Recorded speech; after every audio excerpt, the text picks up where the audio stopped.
नमस्कार मु स्मृति आप समस्त वेलकम करुँच आज मोर ब्लॉग को। तो मुझे एक्चुअली जाइली सका मो ऑफिस पाखे मंदिर मन मंदिर जेहेतु मंगलवार था जाकि मुझे ध्यान में बसी ठाकुर सामने जाकि पछआड़ मो भौणी आ झी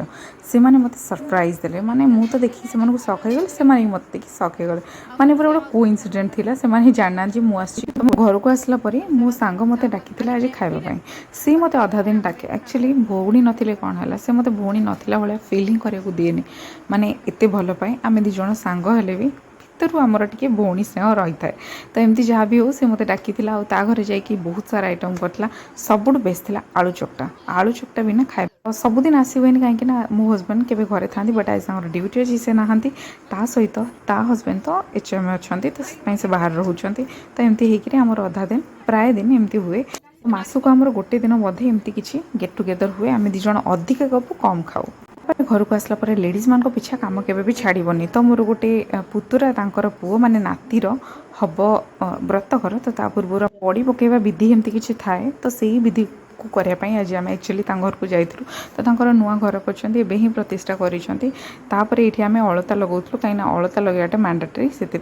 आम बड़ी पकेबू ये देखुं सूता करके एमती करा हुए यहाँ तो मोर फर्स्ट टाइम एक्सपीरियंस केमी कौन सब हम मुझे किसी जानी मत जहाँ डाकी बस 5 जन लेडीज दरकार बाहर जगार ब्राह्मण 5 जन लेडीज मिलवा केते कष्ट से आपने जानी तो आम 5 जन ही कलु कहीं 7 जन ये दरकार किंतु मिलने जेहेतु 5 जन ही कम चलाक पड़ा तो ये एमती किसी जाई रगड़ा होपर बड़ी परा हम तो गोटे पर गोटे रिचुअल एमती धीरे धीरे हम आउ केमी कौन हो मोर भी जेहेतु फर्स्ट एक्सपीरियंस मुझे सब शिखा पाऊ जेहेतु वर्षा दिन से बहुत डिफिकल्ट हो कि बड़ी सुखापी किंतु जेहेतु गोटे रिचुअल अच्छी यहाँ करने कथा तो एमती किसी तापर धान को मध्य रगड़ा हुए कहीं जो धान को गड़ा हुए से खीरी हुए मुझे जाना पाइली तो एमती है कि धान को मध्य गुंड करा होता तो चाउल बाहरुला यही चाउल ही खीरी हुए व्रतघर दिन यहाँ आउ कौ साइड केमी हुए मुझे जानी आम पटे एमती हुए बोली मुझे तो देखिली निजे तो सेटा सब साइड रे अलग अलग प्रकार हो मे भी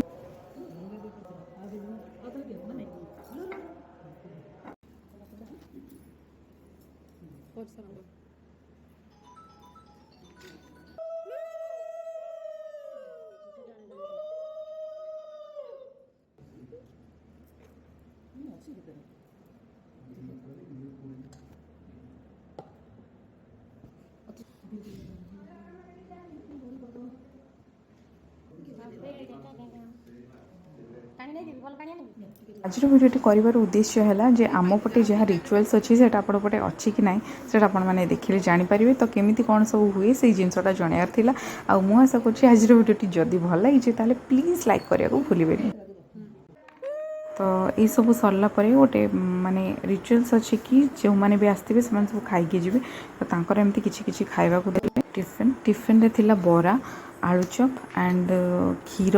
पोड़ पिठा खाई सारिक आम घर को पलि आसलु कहीं झील को मत ट्यूशन छाड़ार समस्त किसी समय बसले बट मो पाखे जमा टाइम नहीं कम मत बहुत भल पाए मो पाखे सब किसी ना कि कम था घर समस्त बाय बाय कहीदे कि मुझे पलि आसली आज भिडियोटी एतिकी आज।